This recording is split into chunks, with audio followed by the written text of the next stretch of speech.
In this video, I'm gonna give you my favorite word to use when I'm speaking to people, whether on Zoom calls, on videos like this, in person, in webinars, it doesn't matter. This word makes people lean in and pay attention. I'm gonna tell you the word, I'm gonna tell you the psychology behind it. That's what I wanna talk about in this video. So let's get into it.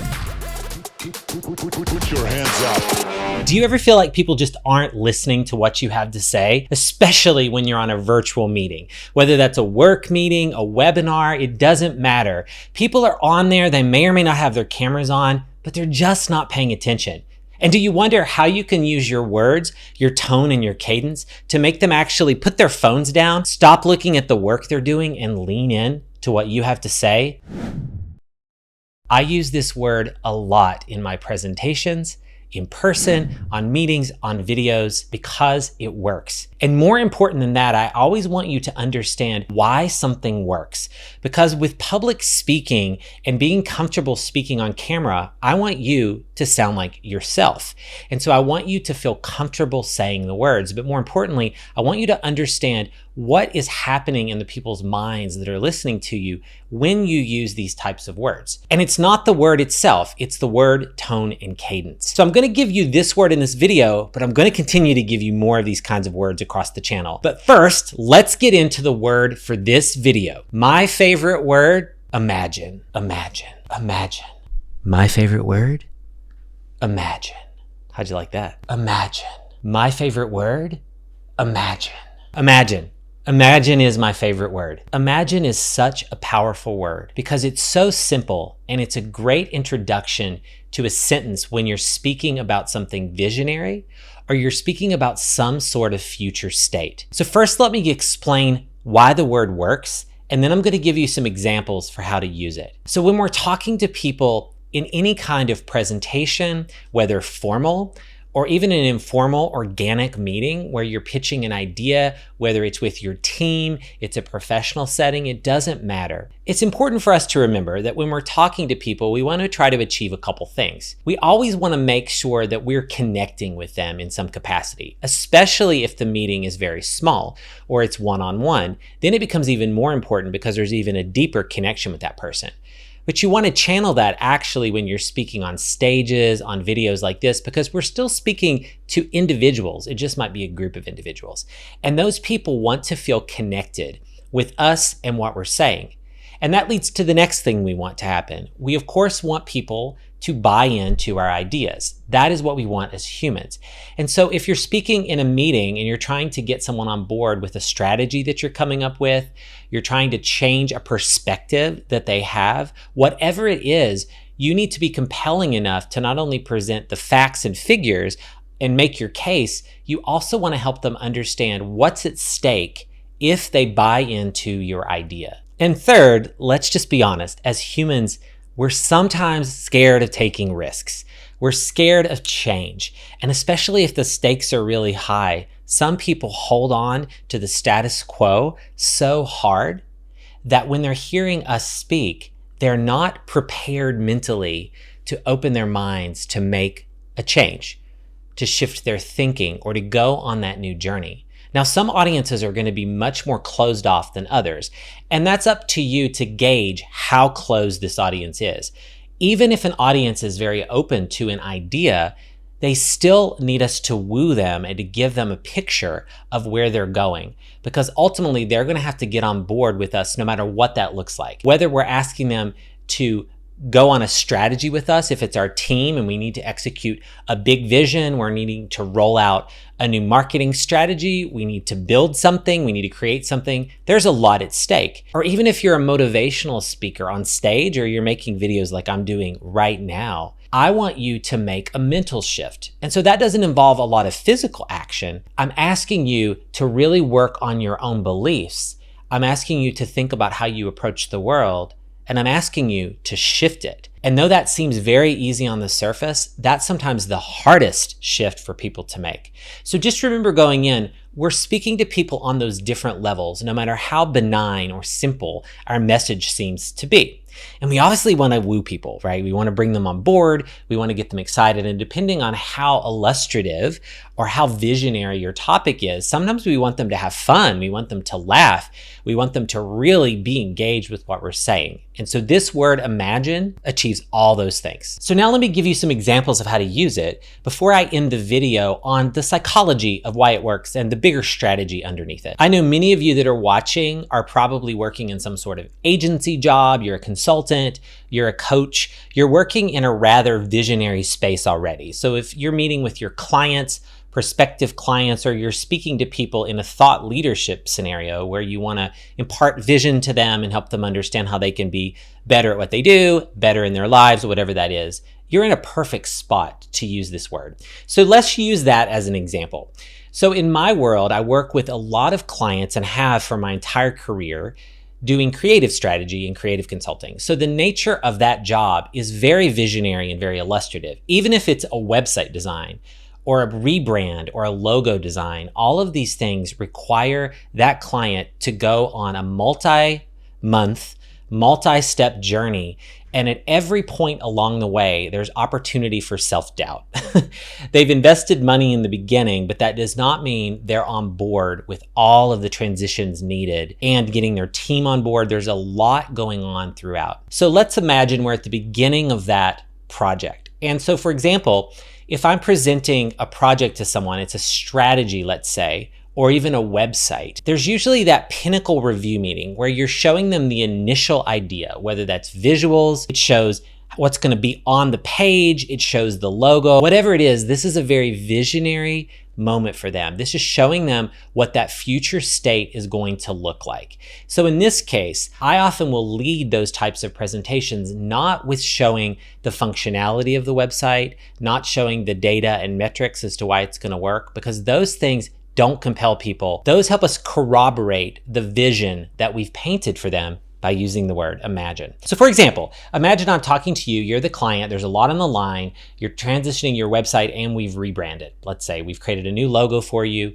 It's maybe your new coaching business. This is big because you are now going forward, if you adopt what we did, which is the key of what I want you to do in this meeting, in this faux meeting, I want you to be on board with that future state.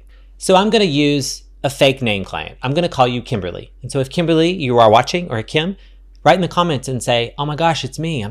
He's talking to me. But we're going to be talking to Kimberly. So you're my client. And so I may say this. So I'm going to go into role play mode now.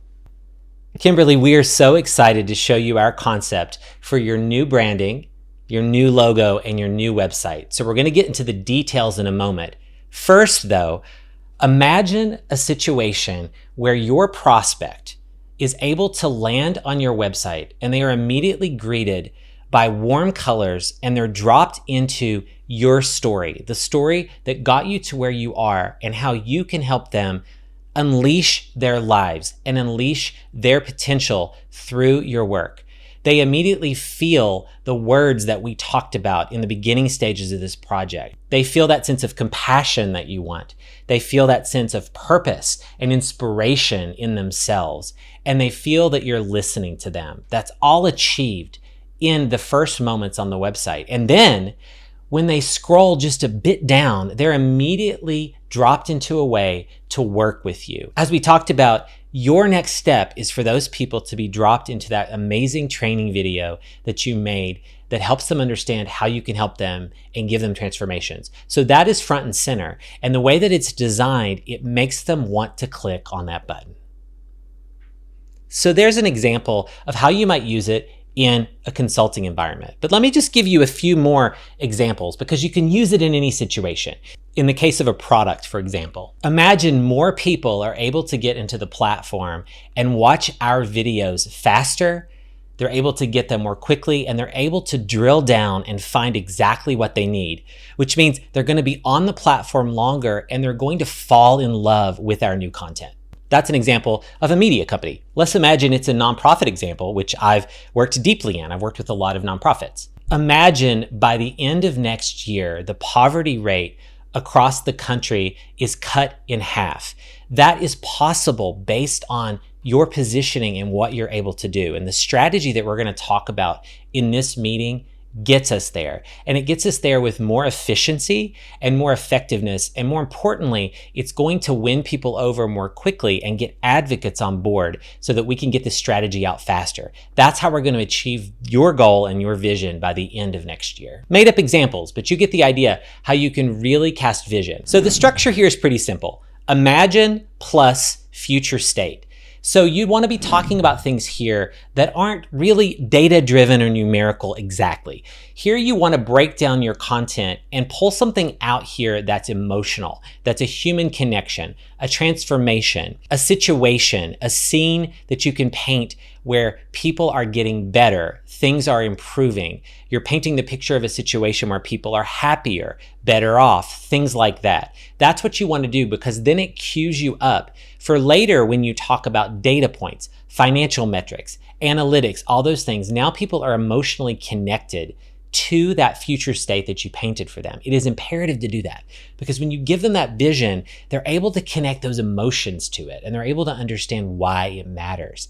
And then your corroboration later is so much easier, and you can keep echoing back. If you're having a longer discussion or a formal talk or presentation, you can keep connecting back to the future state throughout the structure of your presentation. It is brilliant. Before I tell you about the psychology and why it works, go ahead and give this video a like so YouTube gets it out to more people. And also write in the comments below, have you used this word before, and how might you use it in your next presentation or your next talk with somebody? Drop that in the comments below. Let me talk a little bit about the psychology of why this works. As I mentioned earlier, as humans, we're afraid of moving from the status quo. No matter how visionary you are, sometimes we just get scared and we need that nudge. And if someone's hired you and you're in a situation where you're being paid to speak, you're being paid to solve a problem for a client, they are paying you to be that guide and to give them that nudge and push. So they're asking you to paint this picture for where you can go. And ultimately, this word works well for a few reasons. Number one, you're giving them permission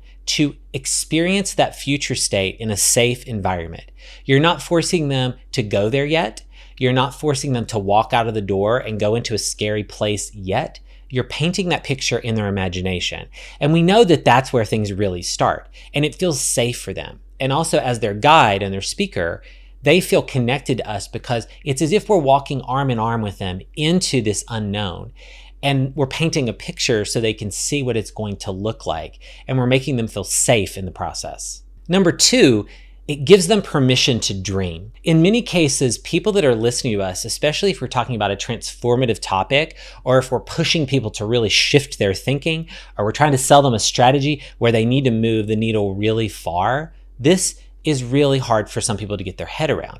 And in some cases, they don't have belief yet that they individually can get there, or if you're working with a team of people, that they as a team can get there. So there's a sense of self-doubt, a sense of limiting beliefs that we're working against. And why this word works so well, we're giving them a moment, almost as if they're walking into a movie. Like when we go in to see a film and we're pulled out of our normal environment to see a space where we can consider what life might be like. That is what we're doing by painting a picture verbally. Now you can use visuals if you are supporting it with a slide deck or supporting B-roll in a video. You can use visuals to drive the point home even more. Your words though need to be the anchor, because as humans we want that connection. We are giving them belief that they can be that new person, and we're pushing them to do that in a very supportive way. And third, it connects us to humanity. I talk about this in another video that I will link here, where I talk about speaking with confidence. And I talk about how data and facts and figures don't move people. They need to be supporting information, but emotions and storytelling move people.